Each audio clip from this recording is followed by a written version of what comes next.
My name is Dr. Rich Ledet. I am an assistant professor at Troy University in Troy, Alabama. The views that will be expressed on the Break It Down show by myself are my own views. They are not the views of my university. That is called academic freedom. And you're listening to the Break It Down show.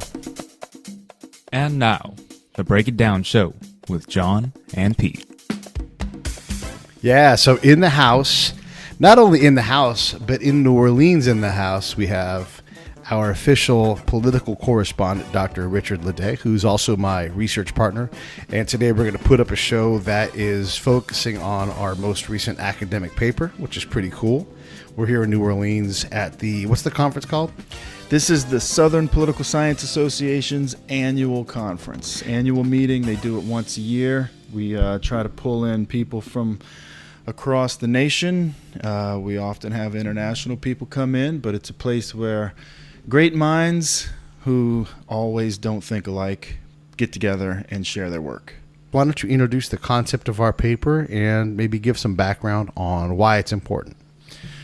So this paper involves a concept called action research. It's actually a research methodology. And what we're doing is describing how we use this methodology in some of our work in Afghanistan. Particularly, we're trying to build a case for using this methodology as a state building technique, but a way to build the state from the ground up, not from the top down as we usually do. By we, I mean our country involved in operations across the planet. You know, we generally try to impose our will upon other nations.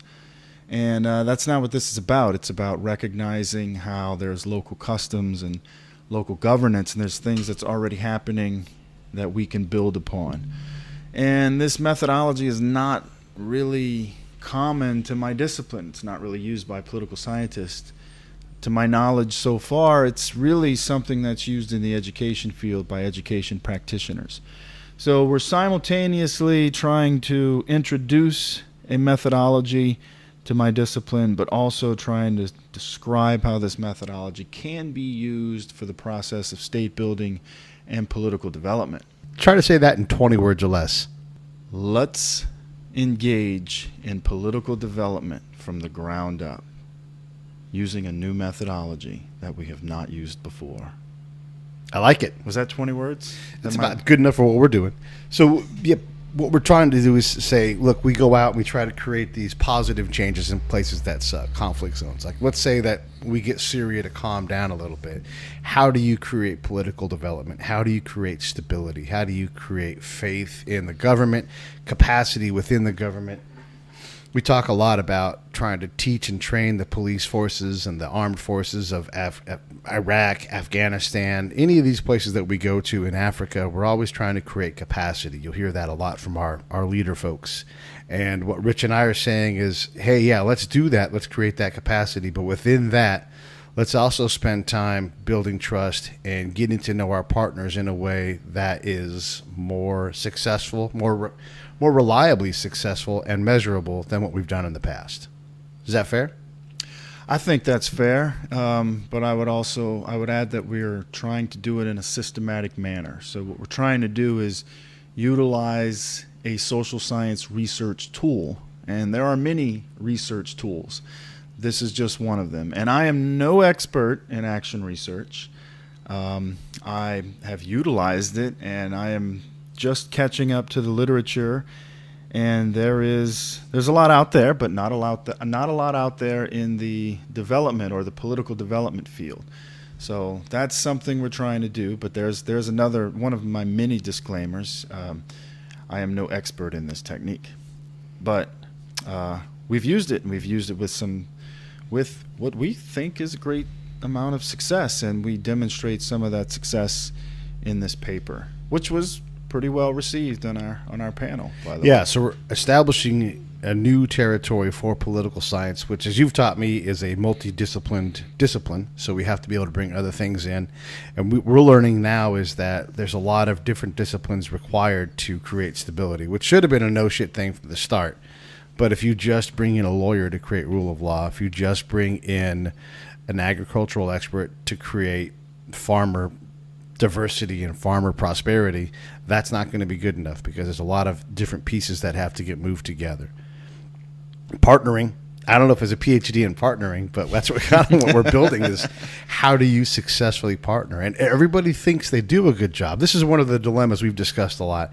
When it comes to partnership, one of the things that's difficult, and we've found this to be true, is that folks with good intent, with a lot of training, pour their heart into something, and it's hard for them to see and to believe that they didn't do a good job. They can see that others haven't been successful, but I would say our framework allows for mistakes to be made. There's a whole element of the 4 pieces is dedicated to reflection.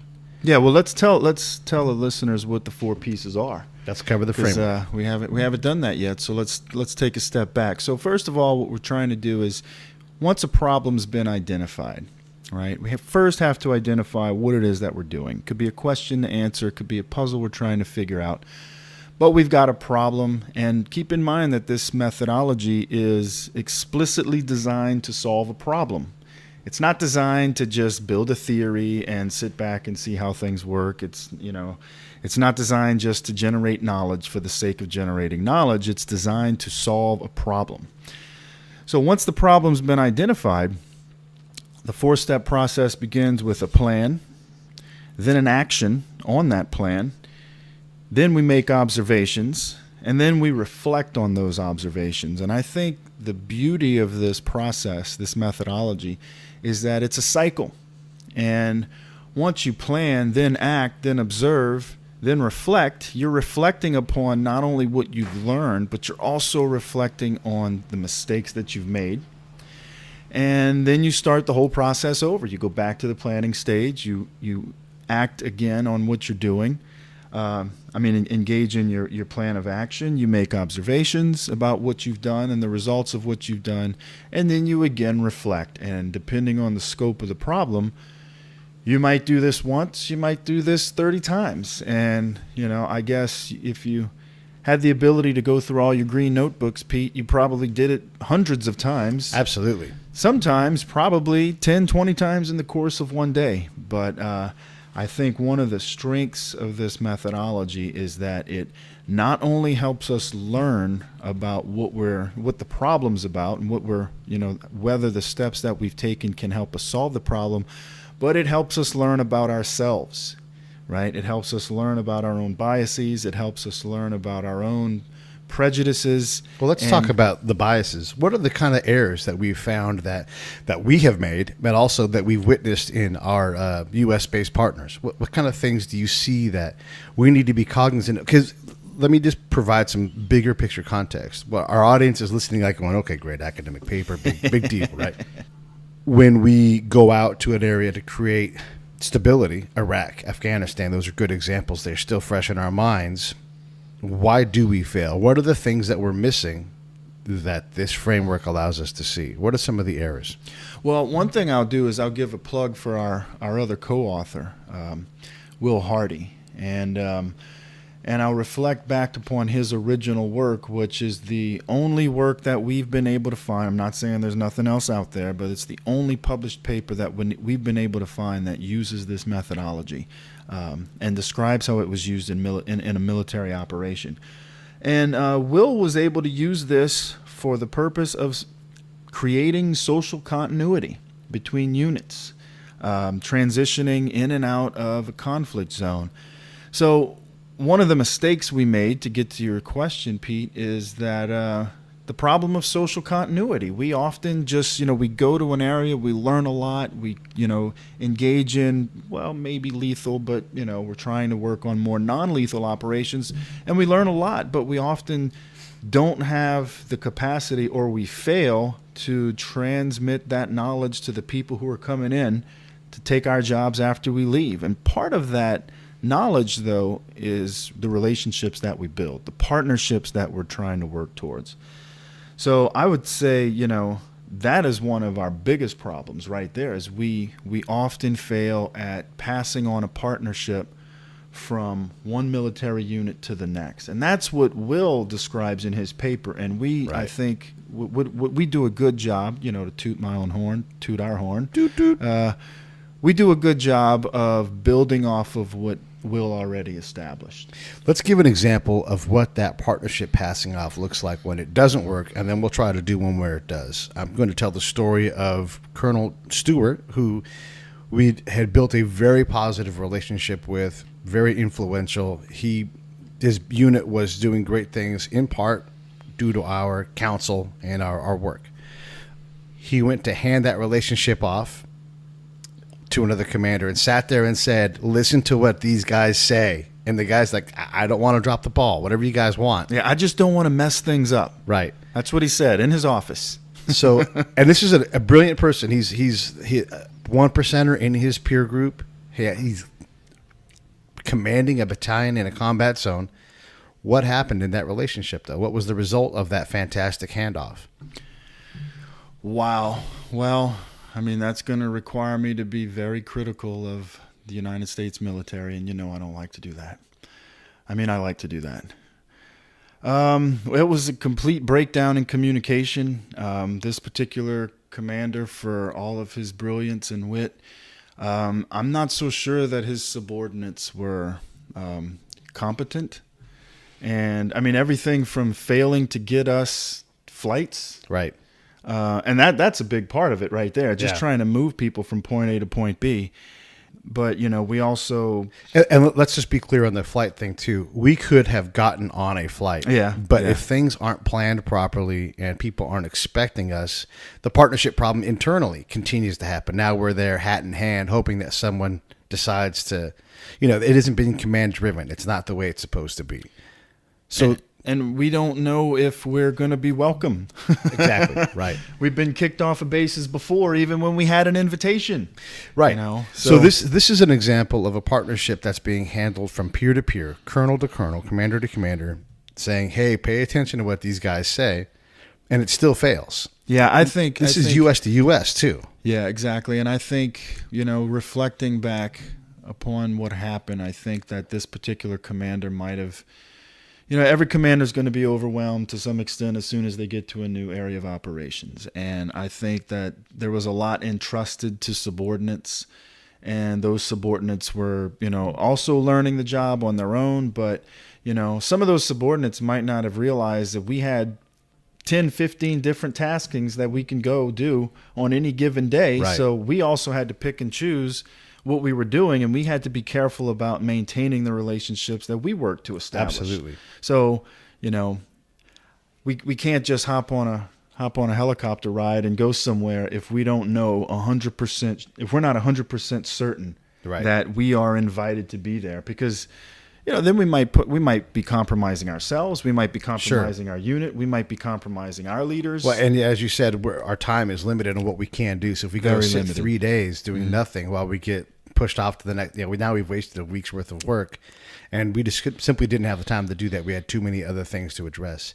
which really kind of goes back to our model. And as we reflect back, I know it's on us as the person, as the element that has the continuity.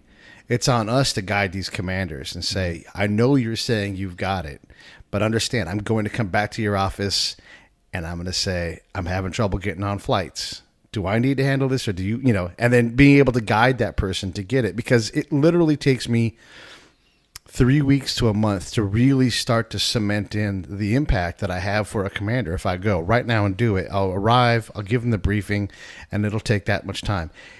If it takes me, knowing command, knowing the military, being an American, talking to an American, if it takes me a month just to start to establish that, how on earth can we do a international, cross-cultural, cross-language, cross-religion partnership transfer any faster than, 2 months, 6 weeks? How long do you think that takes? You can try to put a date on it and a time limit, but you really can't, because you don't know what you really, well, again, because we often fail to partner. We have a social continuity problem. We don't do the best job of letting the people who are replacing us know what they're getting into. I mean, you're dealing with people and their personalities, and the cross-cultural thing is one issue. It's probably the biggest issue, but you're dealing with another person, right, who just may not like the way you look, right. And he may not like the shirt you're wearing that day. Yes. So it's even just key details like that. I mean, it's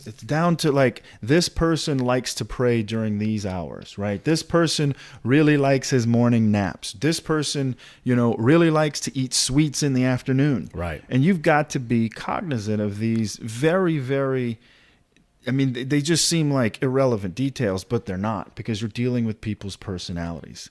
Zarif loved animal videos. He and loved that kind of thing. Animal Planet. Yes. So you take those things and you blend it in. Now, the military, and this is my experience, the military will expect you to transition your partnership in a matter of days. And really what that amounts to is maybe a meeting, maybe less. Yeah. Sometimes it's 5 meetings, but this is a fast transition. That you talk about this continuity of the relationship, and it's just not there to be able to properly hand that off. And think about that in our terms. If you get a new boss at work, how long does it take for you to really get to the point where you trust that person? I still might be mad at the old boss. Exactly. Well, I would, remember the first time we went to the combat outpost once the new unit took over, and we had a young lieutenant who was a good, nice go-getter, and we said, hey, we're here to meet with the district governor, and he looked at us and said, that's great. I'll get you guys in to see him in about 3 or 4 days. Yeah. And we looked at him, and we immediately walked off the base and went straight to see the district governor, and had tea and gave hugs, and this guy did not even, he had a different mission to do. He was told he had to close down the COP, right? And what he failed to do was recognize that he was actually on somebody else's property. Yeah.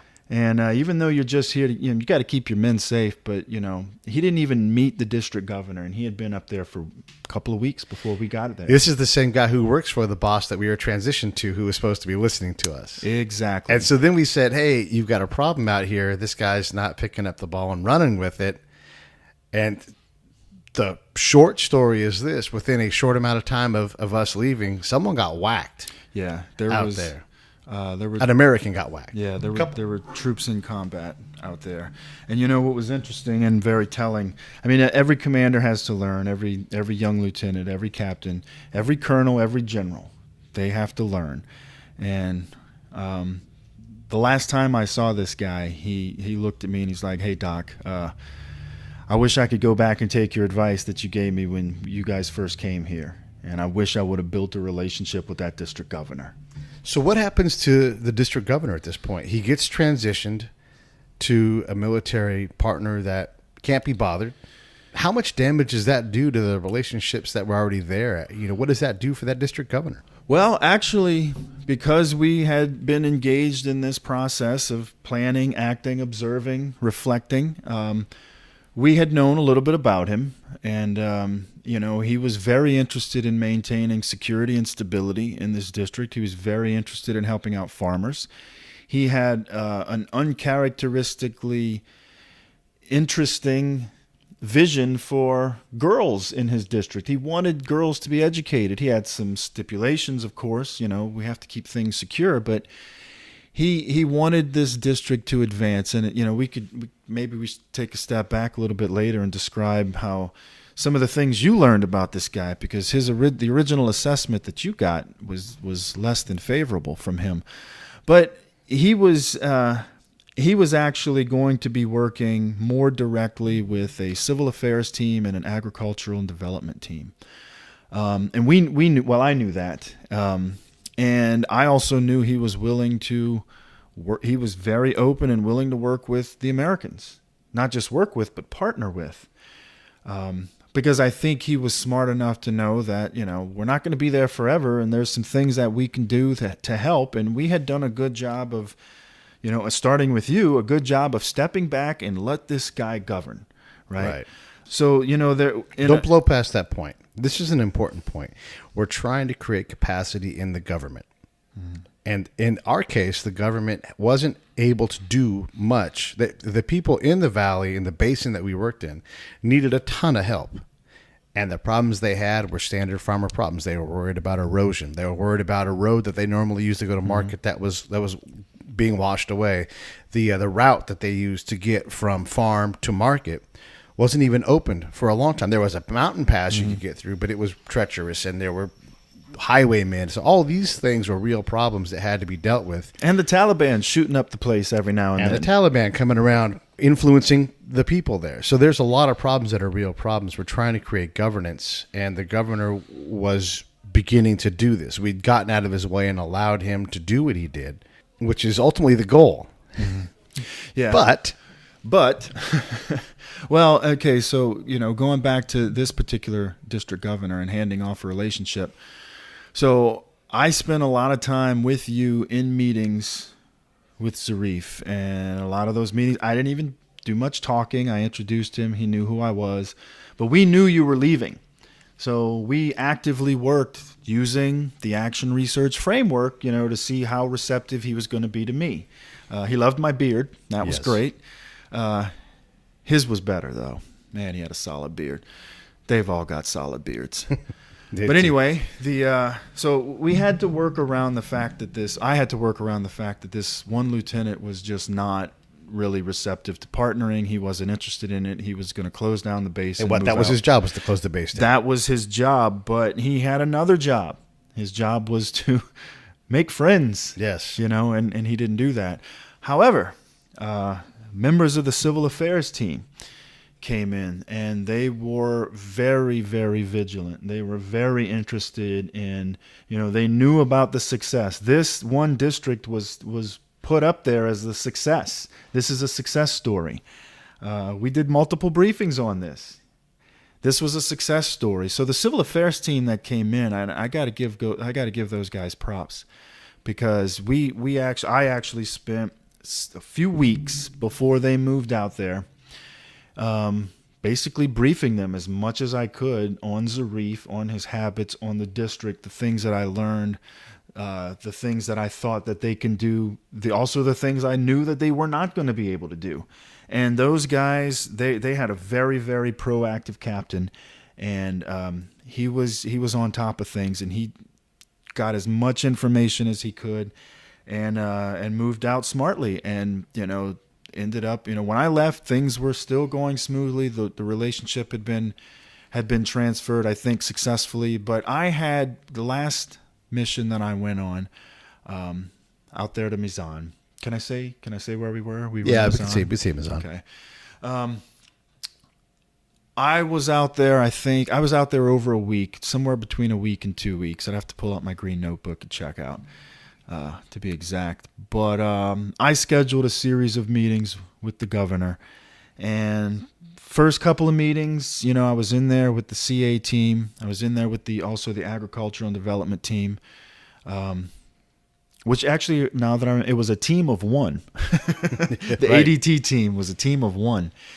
And, I spent several meetings, several hours in his office, really just kind of hanging out, working on saying my goodbyes, because you had to say your goodbye at Right. a point.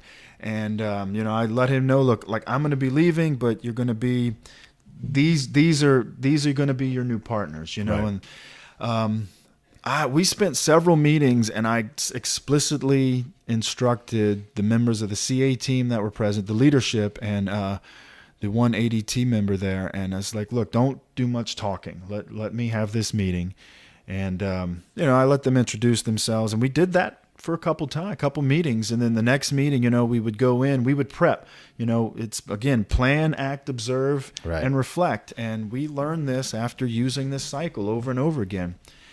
And, after one or two meetings, maybe 2 or 3 meetings, then I was like, hey, look, you guys just start asking him simple questions. Don't get down to business just yet. Okay. He knows who you are. He knows you guys he knows I'm leaving. He knows he's going to be working with you now.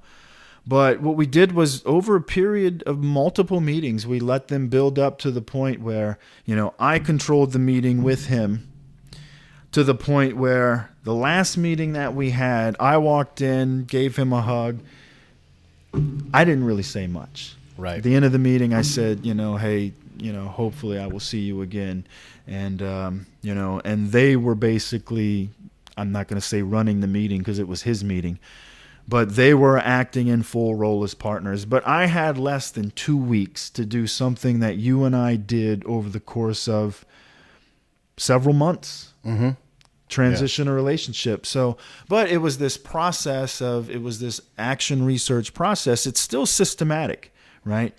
And that's for my social scientists out there. Let's get away from right? the social science part a little bit, and let's talk a little bit about what happens next. The COP is closing. The outpost is going to close. This place is literally on the side of a mountain, had to be provisioned through airdrops. Mm-hmm.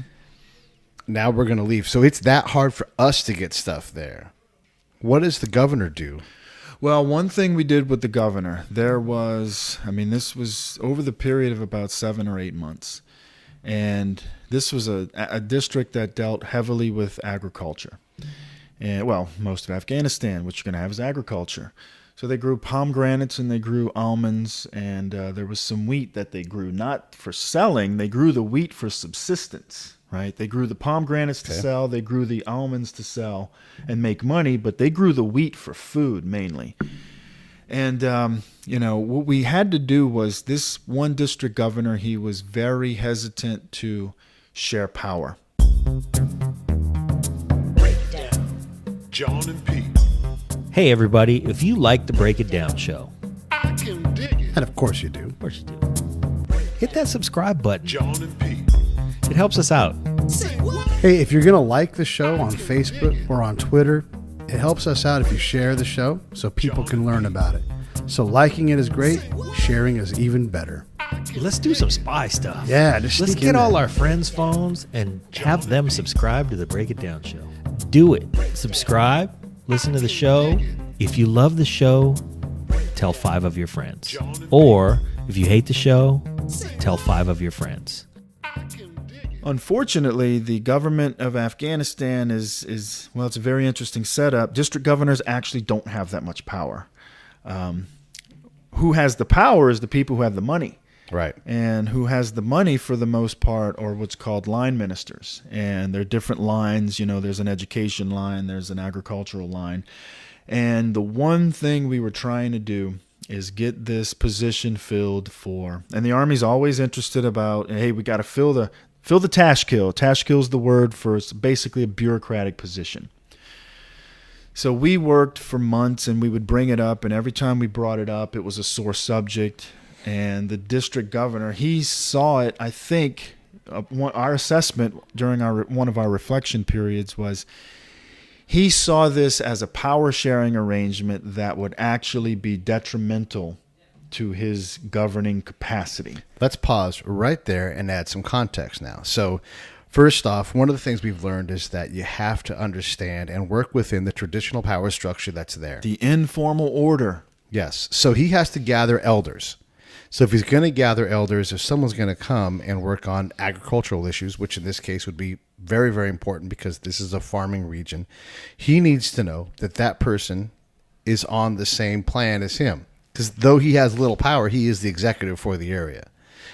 He's a representative of the federal Right. government. He is appointed by the president. Right, exactly. So what established relationship was there with the state level, the provincial level line minister for agriculture and the governor? There was none. There was none. He didn't know him. Right. They didn't know each other. What in the Afghan informal structure allows for that kind of professional relationship? The only thing that allows for that is the fact that they're both Pashtun. Okay. So, and this is the point. They had no tribal Right. linkage. They had no family linkage. Right. They were not born in the same place. Our governor basically saw this as the federal government, the provincial governor, actually, who he necessarily didn't have Right. Their relationship was a little rocky. But what he saw this as was the provincial governor was trying to take away some of his authority at the district level. Right. One of the things that we found out, too, about this governor, Zarif out in Mazan, was he was working behind the scenes with several line ministers, the education minister in particular, I'm thinking about, to try to create some improvement in his area. But this is not stuff that's seen by the Americans, so it's not perceived as a benefit. Mm-hmm. This is the same thing with the agricultural minister. He's forced these forced relationships that are outside of their norm. Instead of focusing there and creating a partnership between these two people as the American goal, we say fill the task skill, hire a agricultural representative and put him out there in that district. Like, well, hold on. First, we have to let these people know each other so they can work together and they can trust each other. Because trust is everything out there. It took us 6 months before he's like, oh my goodness, I finally get what you guys do. 6 months. So now, obviously, between Pashtun and Pashtun, you have a chance of that happening faster. It should happen faster. But unless someone can say, oh, it takes 3 weeks, we don't know. And each individual relationship is going to be on its own timeline. Well, and there's another layer of this too, right? Because the district governor, as a representative of the president of the executive branch, Right. he is now asked to work within a bureaucratic framework, the line minister. Right. And that is foreign. Right. Right? Because we are, again, talking about a country that has lasted for hundreds and hundreds of years and has been governed by informal order. Right. Has been governed by not what we in the West might see as a formal state or a formal political mechanism that we call the state. Right? And this is, again, goes back to the idea of building governance from the bottom up, not the top down. Because you can't impose the state in rural Afghanistan.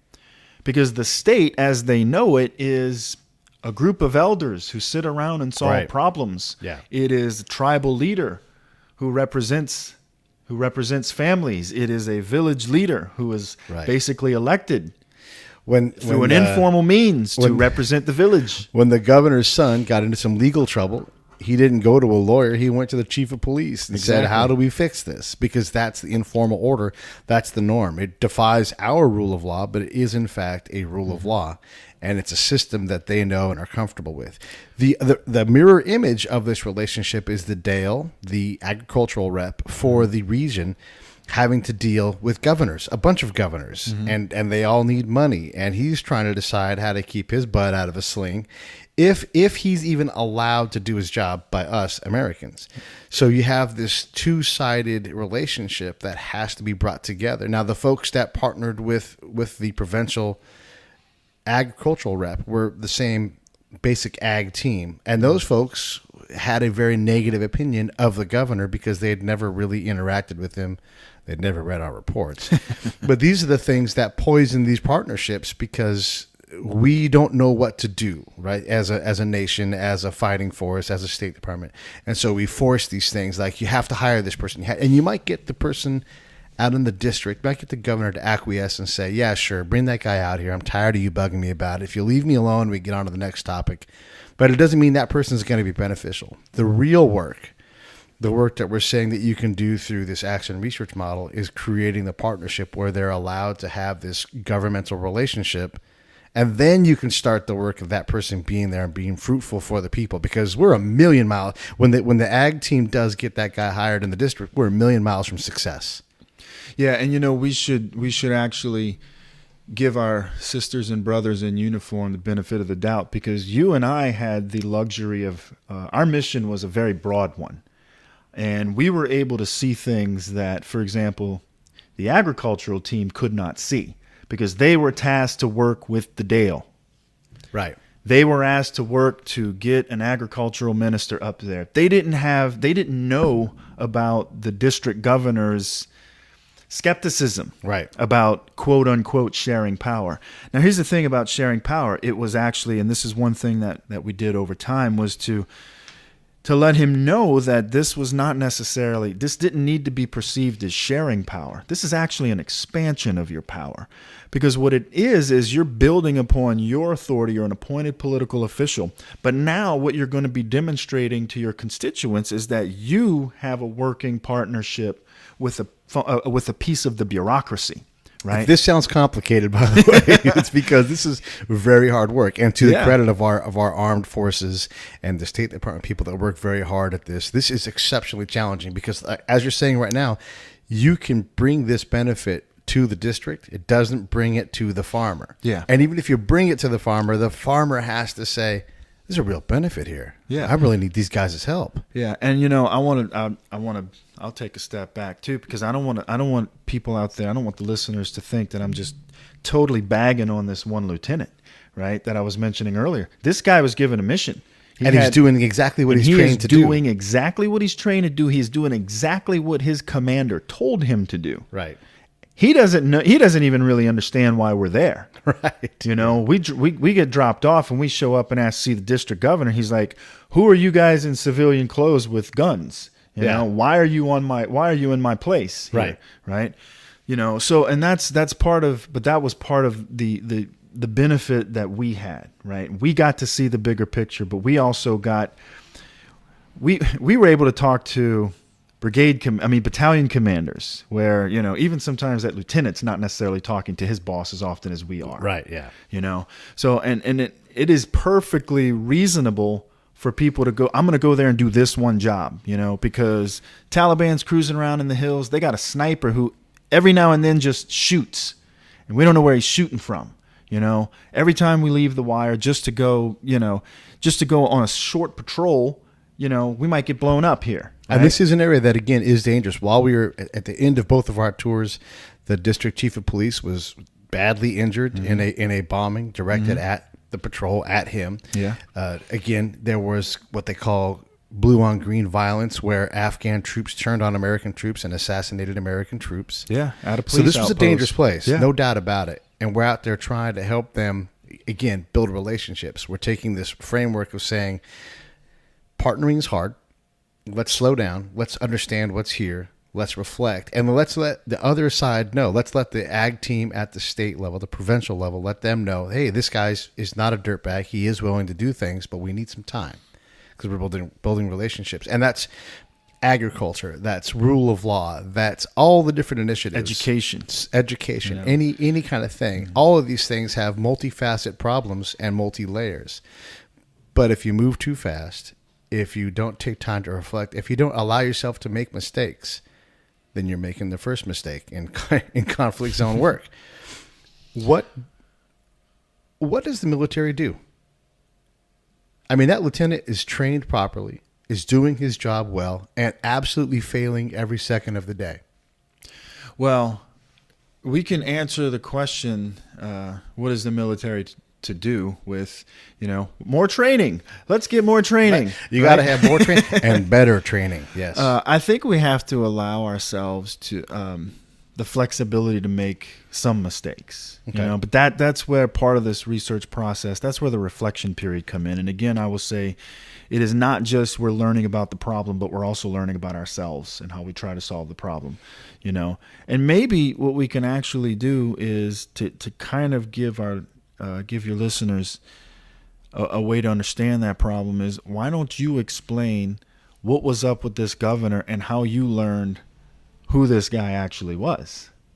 Because that is, I think, is a good example of what military units in the field, the entire unit, not Right. just leadership of the unit, how they should be approaching the mission.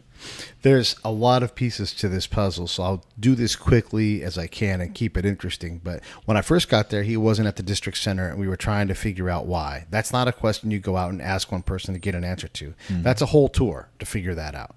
And what we ultimately came back with was, one, it sucks there. It's hard, and there's barely any electricity. The food sucks. There's not enough money. So he's going to do the most work he can, and oftentimes that work was going to be in the capital city. Mm-hmm. That took 7, 8, 9 months to learn that. Yeah, and he lived in the capital city. That's Too. where His family was in the capital city. His family's there. He can get more things done, because otherwise he's sitting doing nothing, literally nothing, on the side of a mountain, being forced into meetings that are accomplishing nothing. And he knows how to run a tribal meeting, tribal situation, and we learned that, and I'll tell that story in a second. So I went there. He wasn't there, and I was able to talk to the people and try to assess if there was any connection to the government. And for all intents and purposes, there was none. One of the story we use in the paper is one of the villagers, I asked him a simple question. Sitting directly across from him, within arm's reach, they could high-five each other, was the district chief of police, wearing a uniform. And I said to the man, who's the district chief of police? Knowing that the chief of police was sitting directly across from him. Who is the district chief of police? Who is the DCOP? I have no idea, the man says. And the lieutenant from the Army looks at me like, are you crazy? That guy's sitting right there. I'm like, I know, dummy. I know he's sitting right there. But you know who doesn't know? The elder. So this is a big thing. It tells me a lot. It tells me that the government's not creating any value. What these guys want is a road out to their village. Well, we're so far from that. We can't even worry about that. We have to just find some kind of trace. And we saw this all over the place, talking about the quality and the effect of the government on the people. It just was very hard to find. So then I started to examine the governor once he came to the district center, and I knew that he had this negative report. We'd seen him. We knew that he was tied to the Taliban and all these other negative He's corrupt. things. Corrupt, right. He steals. And it turned out he was a scholar. He was a mujahideen leader of men in combat against the Russians. He was the most senior district governor, had been a district governor for a long time, had been moved around quite a bit. He had all these attributes that said, this guy probably can do things. He's a scholar. He's a mullah. He would stop our meetings and go pray. Big thing for us was like to say, yeah, absolutely. Let us do that. Let us observe. We want to be out of your way. So what we saw was there was body language cues when he dealt with Americans where he braced himself and withstood the encounter that he didn't do with any other group. When he was out and about talking to the locals, he was very demonstrative with his hands above his heart, excited, saying, this is where we're going, and trying to lead these people.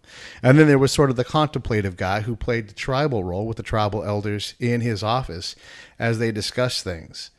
So distinct, totally different people within the same guy. And that led me to go, hey, wait a second. Well, we're dominating this guy. He's not. Why isn't he talking to us like he talks to the tribal elders? We don't need the politician, but we need a guy who's contemplative and working on solving big problems. But you had to observe those behaviors. That's right. You had to observe those behaviors and then reflect back on those behaviors so that you could essentially tell the Army, right, hey, back off. Yeah. Well, and the other thing, too, about this whole process is I know, because I've done this a lot, I've watched us transition as a military through my time in Iraq and Afghanistan. I know we come in and dominate these things. We create these shuras for our own benefit. I've heard lieutenants say, my commander doesn't want us to do that. And like, I know these things already, so I knew to shut up and just listen and let that guy be. And to learn from that. I already had that advantage. The military doesn't have that advantage because they don't have that lesson in their training. There's no room for that lesson. So there's a huge advantage in just letting the person be what they are and teasing that out. Meanwhile, I cannot go there and say, tell me why we can't rebuild the bazaar. Mm-hmm. Tell me why the Taliban are shooting at us every single night. Tell me why you won't hire a task-filling role here. Right? Those are my needs. Those aren't his needs. So I was able to say, these things aren't important. And then there's an important lesson within that, too. I go back and I reflect, not only for myself, but also back to the military. So I'm sitting in a meeting, and they're talking about a valley, and they said, hey, you just got back, Pete, from Mazan. What's the number one TV channel out there? And I was able to say to them, they don't even have electricity. So this is a huge reflection for me to realize the machine that's providing the help doesn't know the audience. Mm-hmm. And that's not because they're dumb. It's just because there's no way for them to know the audience. They're worried about bigger things.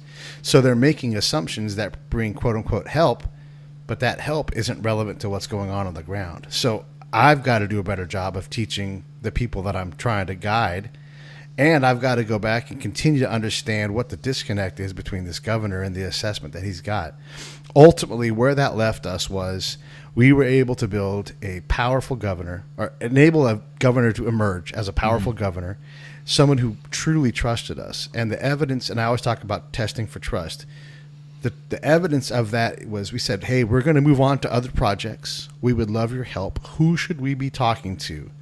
And he gave us access to people that nobody else was talking to. Yeah, he gave us information that our intel capabilities didn't even have. Right. And he knew, he didn't just know the district, he knew the region, he knew the area. And this was a man who was initially evaluated by us as incompetent and corrupt. Right. And as it turns out, he was the exact opposite. And he was not only key to helping his district flourish, but he was key to helping us understand the operational environment.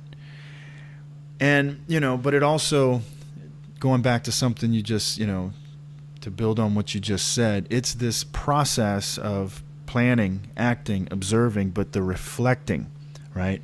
Once you reflect, you got to go back and you got to reformulate your plan. Yeah, I'll tell you one of the mistakes I made. I was trying to find ways to connect and trying to find things to do, right? And do is the wrong verb over there. You know, you need to listen. Who am I listening to is what we should be measuring. And I designed a flag for the valley. I'm like, oh, this would be great. And pomegranate on it. There's a mountain. And it was just a dumb little like attempt at something. And I realized on my reflection that, oh, shit, I'm putting me into this. This is not important. That almost became Mizan's flag. Yeah, he was like, wait, because he felt obliged. Yes. And he waved it in front of the elders, and I'm like, oh, my God, no. This is not your flag. You don't need a flag. Yeah, that almost became the flag of Mizan. Right. So this is not that Rich and Pete are perfect. We are able to go realize, like, oh, my God. I told one of the military officers who was great. I said, be yourself. Yeah, be comfortable. Go over there. And so he wore running shorts over. And I'm like, that's just such bad advice on my part. And he still pokes fun at me to this day. He's like, you told me to go over there in my, they're really sexy green silky shorts. I'm like, that was dumb. That was dumb. Yeah, they don't like a lot of skin showing. But hey, you know what? I was actually, I wore short sleeves a lot, and because it was hot. But it was after I was told by not just the district governor but others, hey, get comfortable, okay? You can get comfortable. I know it's hot, right? You can take off your shirt. I mean, I didn't take off my T-shirt, but But it also, something I noticed and it helped me with is I don't have a bunch of sleeve tattoos, and I at this time I looked like an Afghan. I had a nice swinging Afghan beard, but I think because I didn't look like your typical military personnel, and I also didn't have a lot of, tattoos. Right. And for the Afghans, that's not something from what I learned, that's not something they want to see. Right. And according to some of their beliefs, that's you're defiling your body. So I actually use that to my advantage. But I didn't run around with my little PT shorts on. Yeah. And I do want to say this too. Having the tattoos in your arms can be a cultural advantage. Mm-hmm. It's not that you don't want to offend. Dr. Ledet and I always say it's just that's basic level culture stuff. You want to get sophisticated. You want to do higher level cultural things. You use those things to your advantage, and you say, "I've got these tattoos. Would it offend you if I wore short sleeves because I'm hot?" And now that person's going to say, no, don't worry about it. And one of the things we did all the time, get this. This is crazy. I know, audience, your mind's going to be blown. We would ask for appointments to talk to people instead of doing what the military does, which is show up unannounced, eat everybody's food, and then leave and never host a dinner themselves. Yeah, we did our best. Hey, we worked with a mayor. We found out that he loved ice cream. We brought him on base, gave him some ice cream. Right. Hey, we're eating your food all the time. Why don't you come eat some of ours? And that isn't to say that the military doesn't buy dinners, but they buy a Iraqi dinner in a Iraqi town. We're saying invite people, and we had be killed with this. Bring these leaders onto the American Post. Be like, hey, here it is. Because what we found out about that was nobody knew what went on up there. Now, granted, it's the land of HVAC and ice cream and all those things, but at least now they've been there, and you can start to break down that barrier because it absolutely is binding us up. The Afghans look at that with contempt, but if you can bring people in and see it, man, they open. And we learned a lot beyond the questions that we asked, just by the phone conversations that these guys would get. They were clearly important in talking to people all the time about problems in society, and just the notes alone from that was super valuable. Well, yeah, even just the tattoo thing, taking your not wearing long sleeves, but it's about just getting to know people, showing people who you are, letting yourself be vulnerable to some extent as a person, not necessarily dropping your protective posture, but letting yourself opening up your personality, because we were working there, man. We're in their country. Yeah. We're on top of this hill in this base, and that used to be where their dad would go in that building, that gym that we worked out. That used to be a meeting hall for the male elders, right? Yes. That was our gym, So it's about opening up yourself and understanding that you're not just you got to take your relationship a step further, and you have to actually partner. And partnering is different than just, showing up unannounced. Forcing an agenda. Yeah, forcing your agenda on the Afghans. So, but again, I want to keep going back to this methodology that we use. The methodology allows us some flexibility, and the methodology allows us to learn, right? And if we don't, and this is, to go back to one of your original questions, like, what does the military do? Well, I think we start teaching this. I think we start, if we're going to continue to engage in the type of operations we're engaging in, where, it seems like our military is tasked with doing what the State Department's supposed to do. We need to figure out a way to put these kind of tools, this type of methodology, and there are others. Let's give these tools to not just commanders. Right. Let's give these tools to Joe and Jane military personnel wearing a uniform who are continuously asked to engage in the local population. And frankly, let's give it to the political scientists that work in the State Department that are out there trying to create this capacity. Yeah. They have to work on removing self from their equation. That's one of the big reflection items that I constantly looked for, was who is putting their mission, their wants into this thing inappropriately without understanding how to build trust. Building trust is systematic. You can do it if you look for it. And in this kind of environment, trust is paramount. I mean, we talked all the time about the government's role in that region, but if there is no security, and we learned again, security had facets. You had to have 3 different metrics you had to meet to maybe have security, and it had to be realized. So this stuff is rarely about agenda. It's rarely about the things that we do. It's more about the relationships that allow things to happen. So let's wrap this up. One, again, acknowledging our co-author who couldn't be here, Will Hardy, and your great work. Thank you very much for writing this paper with me. This stuff is important. So I wanted to say that. Who are we trying to talk to? Well, I don't think we're trying to talk to education practitioners out there who actually do action research in not in conflict zones, because they're probably going to be mad at us if they hear this. Like, that's not what it's for. Right. Man, we're talking to policymakers, man. We're talking to people in the DOD who... Can we talk to General Mattis, who's going to be the top of the DOD? I would hope that he has some time to listen to some of the stuff that we've put out there and read some of the stuff. He's a smart dude. The thing is, you can use social science research methods to make us better at conducting our missions, and that's coming from a former infantryman who used the GI Bill to eventually get a PhD. So I do think that, not just political science, but sociology and psychology, to some extent economics, there is a place for that we can make our operations better. We can do things a different way. I mean, hey, we already do things very well. Yeah. But if we're going to do the type of missions that we're doing now, why in the world were we tasked with helping a district governor build capacity? Yeah.